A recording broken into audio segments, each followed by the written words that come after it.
शहडोल जिले के अमलई थाना अंतर्गत एक बड़ा ही रोचक मामला सामने आया है। यहाँ पर फल तथा किराना का व्यवसाय करने वाले गुप्ता दंपत्ति आयकर रिटर्न भरने लगे। मामला यहीं तक नहीं रुका।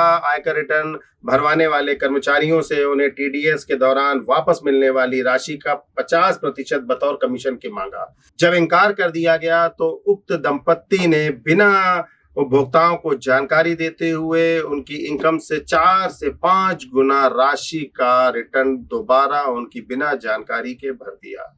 अब इन सभी कर्मचारियों को आयकर विभाग से 15-15 लाख रिकवरी के नोटिस आए हैं, जिन नोटिसों को लेकर वे बीते 1 साल से चार्टर अकाउंटेंट और आयकर विभाग के चक्कर काट रहे हैं। फिलहाल उन्हें कोई राहत मिलती नजर नहीं आ रही है।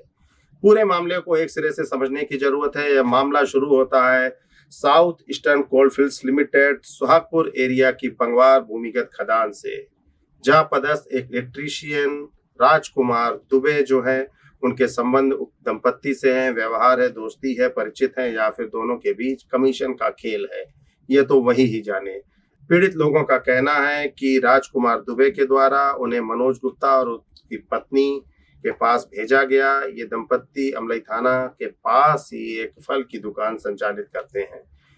लगातार वे इनसे इनकम टैक्स रिटर्न का कार्य कराते रहे और निर्धारित फीस भी उन्हें अदा करते रहे। वर्ष 2021-22 का जब रिटर्न भरा गया, पीड़ित का कहना है कि उसकी वार्षिक आय जो थी वो 12 से 15 लाख रुपए की थी।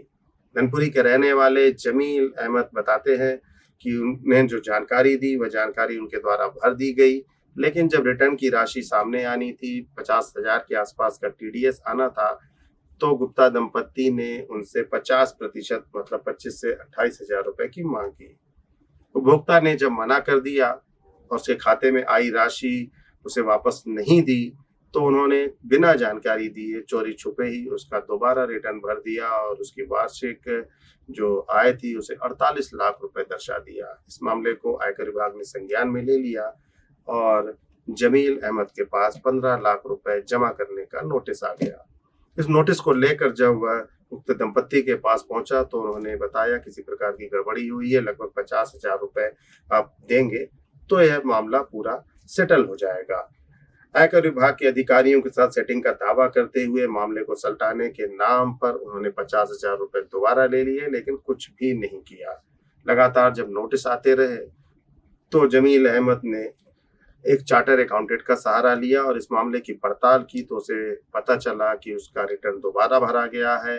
इसी क्रम में उसके साथ ही एक कमलेश्वर के अलावा रमेश नामक फोरमैन, मोतीलाल, ललन सिंह, ऐसे दर्जनों लोग सामने आते गए एक के बाद एक अमलई थाने में अपनी शिकायत लेकर, जो उक्त गुप्ता दंपत्ति के शिकार हुए थे।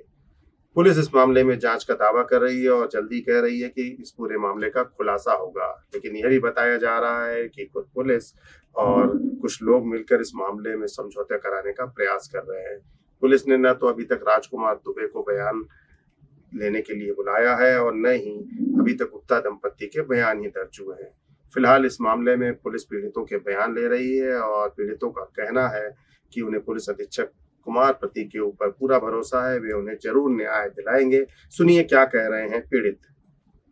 मेरा 21-22 का रिटर्न फाइल किया गया था, जिससे मेरे को जानकारी नहीं था। 1 साल में 2 रिटर्न फाइल किया गया। किसने किया? नाम क्या नाम है उनका? आशा गुप्ता ने, मनोज गुप्ता। अच्छा, फिर क्या हुआ? फिर हम इस साल जब रिटर्न भराने गए तो हमको कंप्यूटर ऑपरेटर बताए कि आपका 15 लाख की रिकवरी निकलवा दिया गया है फर्जी तरीके से, जिससे कि ना ही मेरा उसमें डॉक्यूमेंट्स है, ना ही मोबाइल नंबर, ना ही मेरा OTP नंबर है। फर्जी तरीके से किसने किया आपके साथ? फर्जी तरीके से मनोज गुप्ता और उसकी घरवाली आशा गुप्ता के द्वारा हुआ। फिर क्या हुआ? फिर हमने थाने आकर के FIR दर्ज कराया।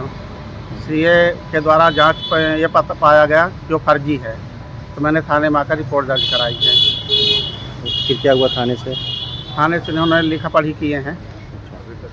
अभी हमको जानकारी नहीं है हो रही है। क्या चाहते हैं हम FIR चाहते हैं कि हमारी सच्चाई की जांच की जाए, सत्य सामने आए। क्या नाम है आपका? मेरा नाम कमलेश्वर है।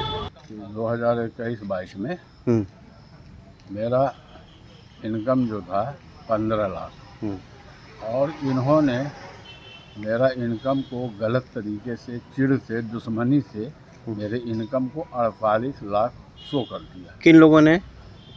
उनका नाम है आशा गुप्ता और मनोज गुप्ता। कहाँ रहते हैं इन लोग? ये लोग अमराडंडी रेलवे लाइन के बगल में, हाँ। पेट्रोल टंकी के जस्ट बगल में इनकी दुकान है। काहे की दुकान है? इनकी फल की दुकान है। अच्छा, फिर क्या हुआ?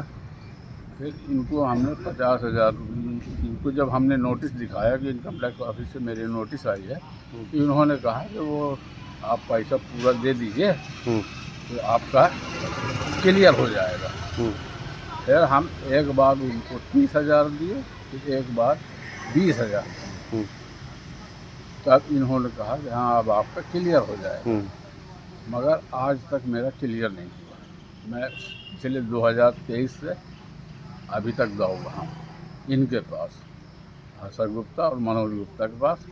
मेरा अभी तक इन्होंने क्लियर नहीं किया और मेरे को अभी तक धोखे में रखे रहे कि आपका क्लियर हो गया है। जब हम अपने सीए से, अशोक सिंघल सर से जब हमने अपना कागज़ दिखवाया 25 का जब हमने भरा, तो उन्होंने कहा कि अभी तक आपका क्लियर नहीं हुआ है। यही मेरी समस्या है और मेरा ये अनुरोध है सभी अधिकारियों से कि मेरी समस्या के समाधान। क्या नाम है आपका? मेरा नाम जमील अहमद। कहाँ रहते हैं? मैं धनपुरी में रहता हूँ, बड़ी मस्जिद के पास।